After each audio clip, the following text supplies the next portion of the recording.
रात हो चुकी थी। सभी लोग डिनर करके अपने अपने रूम में जा चुके थे। शुभम अपने कमरे से निकलता है और दबे पांव शिल्पा के कमरे की तरफ जाता है। शिल्पा, बाहर आओ। हाँ, आ रही हूँ। शुभम वहीं खड़ा आसपास देखने लगता है कि कोई आ तो नहीं रहा। सॉरी शुभम, मेरी आंख लग गई थी। मुझे तुम्हारे प्लान के बारे में याद ही नहीं रहा। कोई बात नहीं। बताओ मुझे क्या करना है। शिल्पा, मैं जंगल में उस गुफा की तरफ जा रहा हूँ। मैं अपना रूम लॉक करके जा रहा हूँ। अगर कोई मेरे बारे में पूछे तो कह देना मुझे हेडेक हो रहा है, इसीलिए मुझे आराम करने दे। और अगर किसी को भी शक हो तो फौरन मुझे कॉल करना, मैं वापस आ जाऊंगा। ठीक है शुभम, लेकिन मेरे ख्याल से तुम्हें एक बार और सोच लेना चाहिए। मुझे तो सोचकर ही बहुत डर लग रहा है। सब कुछ जानते हुए भी इतनी रात उस जंगल में जाना मुझे ठीक नहीं लग रहा। तुम मेरी चिंता मत करो शिल्पा, मैं जल्दी ही वापस आ जाऊंगा। और अगर इन सब के बाद भी इन्हें पता चल गया कि तुम पैलेस से बाहर गए हो तो मैं वापस आकर कह दूंगा मैं अक्षय के बर्थडे के लिए सामान लेने सिटी गया था।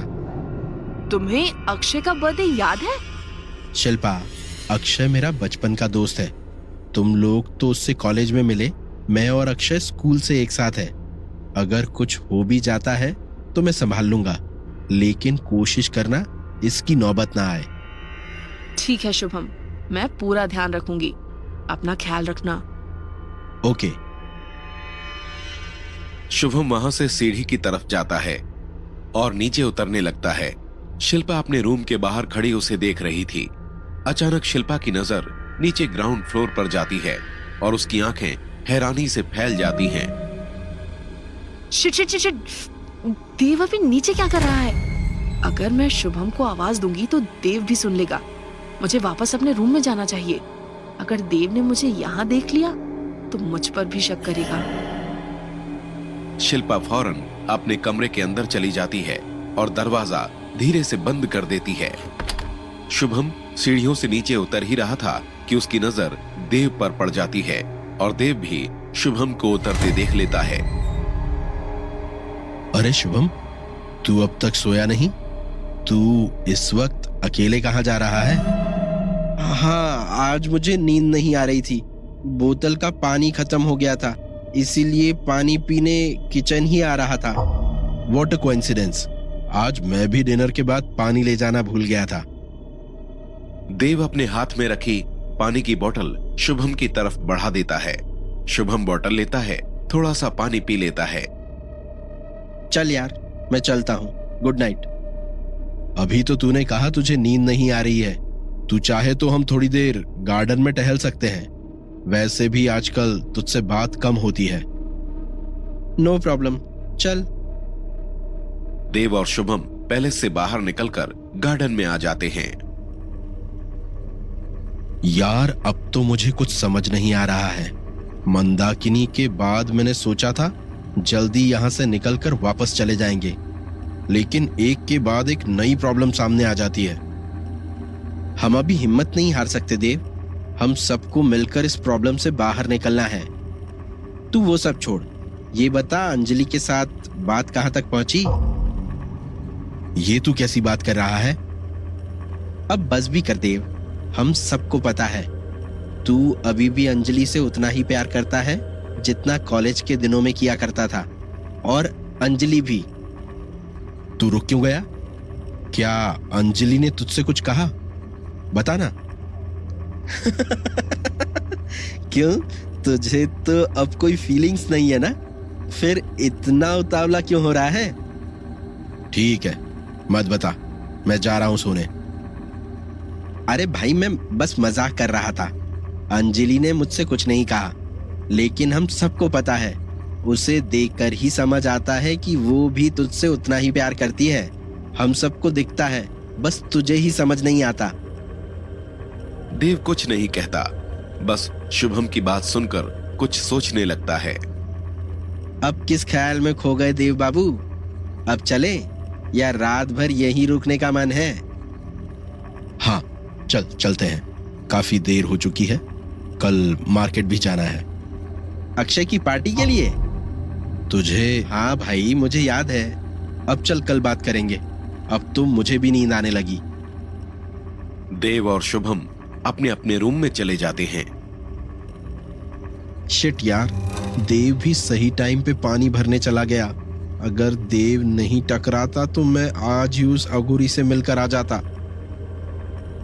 अगली सुबह डीएसपी मौर्य की कार पुलिस स्टेशन के सामने आकर रुकती है। पुलिस स्टेशन के अंदर इंस्पेक्टर डोगरा और कुछ स्टाफ बैठे बात कर रहे थे। तुम लोग चाहो तो मुझसे शर्त लगा लो, इस बार आईपीएल लखनऊ ही जीतेगी। नहीं सर, माना एक बार गलती से जीत गई, लेकिन सुबह सुबह आईपीएल पर चर्चा चल रही है। Cricket is a great thing, लेकिन अभी क्राइम्स पर चर्चा करने का टाइम है, क्रिकेट पर नहीं। सॉरी सर, वो हम लोग काम के बारे में ही बात कर रहे थे। ये शर्मा जी ने क्रिकेट की बात शुरू कर दी। लेकिन सर, क्रिकेट की बात तो आपने। ये तो बहुत अच्छी बात है कि हमारे पूरे स्टाफ को स्पोर्ट्स में इतना इंटरेस्ट है। एक काम करते हैं, नेक्स्ट संडे को मैच रखते हैं। यस सर, मैं आपकी। अचानक विधायक प्रशांत सिंह की कार पुलिस स्टेशन के ठीक सामने आकर रुकती है। प्रशांत सिंह कार से उतरता है और अपने 2 बॉडीगार्ड्स के साथ स्टेशन के अंदर आता है। पुलिस स्टेशन में सभी उसे आते हुए देख रहे थे। जय हिंद सर, आप यहाँ? इंस्पेक्टर साहब, जैसे ही हमें पता चला कि रत्नागिरी में नए डीएसपी आए हैं, वो भी हमारे भतीजे के मर्डर केस की तहकीकात करने, तो हम खुद को यहाँ आने से रोक नहीं पाए। मौर्य जी, हमें आपसे कुछ बात करनी है। आइए, बैठिए। डीएसपी मौर्य और प्रशांत सिंह डीएसपी की टेबल के पास जाकर बैठ जाते हैं। बताइए, क्या बात करनी है आपको? देखिए मौर्य जी, मैं रत्नागिरी का जनप्रतिनिधि हूँ। रत्नागिरी में आने वाला हर आदमी हमारा मेहमान है। अगर आपको कोई भी तकलीफ हो तो सीधा हमें बताइएगा, संकोच मत कीजिएगा। विधायक जी, लगता है आपने मेरे बारे में सुना नहीं है। मुझे कहीं कोई प्रॉब्लम नहीं होती, लेकिन मैं जहां भी जाता हूं वहां क्रिमिनल्स को बहुत प्रॉब्लम होती है। डीएसपी मौर्य एक अजीब सी मुस्कान के साथ प्रशांत सिंह की तरफ देखता है। हम तो चाहते ही है रत्नागिरी में किसी तरह का क्राइम ना हो। आपको अगर किसी भी तरह की हेल्प की जरूरत हो तो बस एक बार कह देना, प्रशांत सिंह राजपूत हमेशा खड़ा रहेगा। बिल्कुल। अभी तो मैंने बस यहाँ के इल्लीगल कामों और स्मगलिंग के बारे में बस सुना ही है। पहले ये मर्डर केस सॉल्व हो जाए, उसके बाद आराम से इन पर फोकस करूंगा। डीएसपी की बात सुनते ही प्रशांत सिंह का चेहरा सीरियस हो जाता है। 2 सेकंड डीएसपी को घूरने के बाद वो फिर से चेहरे पर फेक स्माइल के साथ रहता है। मौर्य जी, मैं तो बस इतना चाहता हूं कि आप जल्द से जल्द उस खूनी को ढूंढ लें। जब से मेरे भतीजे की मौत हुई है, तब से जैसे हम सबकी नींद ही उड़ गई है। मुझे पूरा विश्वास है आप जैसा ऑफिसर ही उसे इंसाफ दिलवा सकता है। आप चिंता मत कीजिए, ये मेरा काम है। मैं इसीलिए यहाँ आया हूँ।